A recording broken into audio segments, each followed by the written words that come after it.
Well, hey, and my name is Al Moore. I'm an old boy from Kentucky. My military service started in 1963. I was one of those folks that found a square peg for a square hole, and me and the Army just fit together. I went up and talked to the recruiting sergeant, and he said, well, can you take the tests? And I said, yeah, I'll take the tests. And took the tests, and he said, well, he said, you can go into military intelligence, you can go into cartography, you can go into video interpretation. He said, what would you like to go to? I said, well, I hunt. I love to hunt. Can you put me somewhere where I'm outdoors with a gun? Well, that seemed to tickle him for some reason. I wound up at Fort Jackson, South Carolina, where I did my basic training and my advanced individual infantry training. The Army in its largesse made me an infantryman.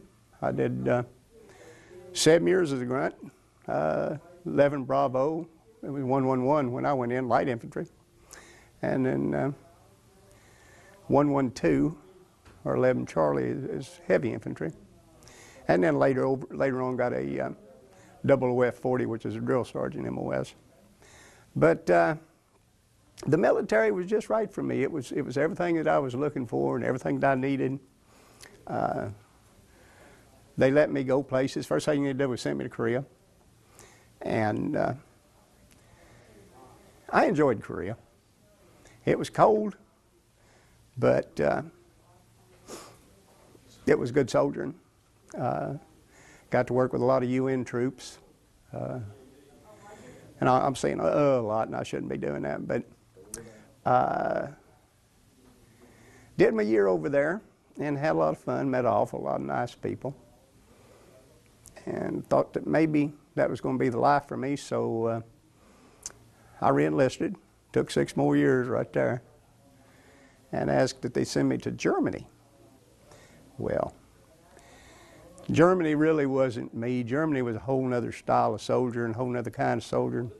Put me in the 24th Infantry Division, mechanized, a lot of tracks, a lot of mechanical stuff, and I didn't care for that anyway. I was never exposed to it as a young man. So 7 months into that, they had the Gulf of Tonkin incident, and I said, well, I'm trained infantry, and I'm pretty good at my job. Why don't I go to Vietnam? And I volunteered for Vietnam. And of course, they didn't deny me. The Army being what it was good to our people. It lets you go pretty well where you want to. They sent me over there. I landed over there in January 1966. As a replacement for an action that the 1st Cav had, but did my year there, and it wasn't too terrible bad.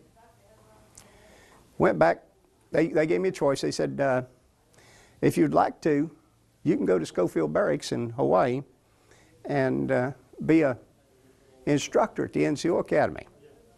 I said, no, I want to go back to CONUS, back to continental United States. I want to go home for a while. I've been away a while. Well, they almost sent me to the United States. They assigned me to Fort Hood, Texas. Again, I did 7 months. I married while I was home on leave, married, and my wife got pregnant, and Texas and me just wasn't getting along. And they were forming light infantry group, 198th Light, which later became the 23rd Division, or was integrated into the 23rd Division. I talked to one of the company commanders. He said, would you like to have a platoon? I'm E6 by this time. I said, well, yeah, I'll go back with you if you give me a platoon. He gave me a platoon, and in September of '67, I went back to Vietnam. Didn't make it off as good the second tour as I did the first tour. We took kind of really heavy casualties. My unit did. Bad area, and lost a lot of good friends. but I had a lot of fun too. You don't think about combat as being fun, and it's not really. You know, you have many hours of boredom, and it's punctuated by moments of extreme panic. But you get some funny things. One of them, and a little hesitant to use this, but we had an incident where we was relieving our sister unit. I was in C Company, 1st Battalion, 46th, and our, I think it was our Bravo company, had been beating their head against this hill all day long. And they called us to come over the mountain. I think we was 5-6 miles from them. And they had us beat feet to get there. We chopped through bamboo and, you know, 3-tier jungle. This is northern Vietnam, around Chu Lai. And a lot of mountains, a lot of jungle, a lot of ravines, and really nasty territory. But we made it there. And the next day, we stayed that night. We got mortared that night. And the next day, we tried to take his hill, and we didn't get very far up it, come back. That night, they sent in law rockets and flamethrowers. We're going to take his sucker tomorrow morning. Well, that evening, me and old boy I was with, the first tour I was over here was Wee Willie. We called him Wee Willie Womp Womp. Now, I can't remember. Something Williams. I think it was Willie Williams. But me and him was sitting and drinking coffee, and he said, Al, he said, you know, I'd give my left nut to get out of this fight tomorrow. I said, well, Willie, maybe ain't going to be that bad. We got out the next morning, and they brought in the jets, and the jets prepped it, and the artillery prepped it, and the mortars prepped it, and machine gunners is on it, and we start up the hill with flamethrowers mounted, and we get all the way to the top, and there's one shot. One shot, accidental discharge somewhere off on the other side of and it was a ricochet, and you might guess where it went. It was I would never again say I would give my left anything, but we really paid the price for that, us not having to fight, and I've always thanked him. But I did my year there. Came back, they put me with the 5th Battalion, 3rd Old Guard at Fort Campbell, Kentucky. I escorted bodies for a while from the Presidio back into the heartland, back in Tennessee and Kentucky, and got to meet some of the nicest people. You never know.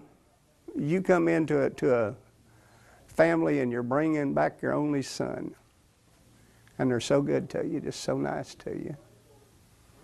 But I did that for a while, and then they put me with the Honor Guard, where we burial detail. And then they said, well, we think we can better utilize you as a drill sergeant. So they sent me to Fort Jackson, South Carolina again to drill sergeant school. And I finished my tour as a drill sergeant. I got out in November of 1970. One of the high points of my military career, I had a young man that I had put through boot camp, came back to me after a tour in Vietnam and said, Sergeant Moore, I think that you might have kept me alive. And I said, well, Private, if I did, I'm sure glad of it. Since Vietnam, I have seen only one of the people that I served with. He lives over in Melbourne. I didn't see him for years and years. We got together over the internet, and when we had the wall down in Kissimmee the first time, named Phil Walker, he said, I want to come see you, and I said, yeah, I'd really enjoy that. And when he shows up, now I know the face, but this boy is 6'4", something like that. And I said, Phil, I don't remember you being that big. He said, well, Sergeant Moore, I don't remember you being that little. So we was kind of together on that. But he said the only thing that he never really forgave me about was putting him on point. You know, 6'2" and 6'4" is hard to hide. Most infantrymen are not very big people. You know, we tend to run towards smaller size. But I still do a little bit in service to my veterans. I'm a member of the DAV and Purple Heart and VFW and VVA, Vietnam Veterans of America. But I feel good around veterans. They are my kind of people. I realize that we serve our country, but we fight for each other. We don't, you know, it's, and I'm glad to have been able to serve, and it is always something that I will have a great deal of pride on.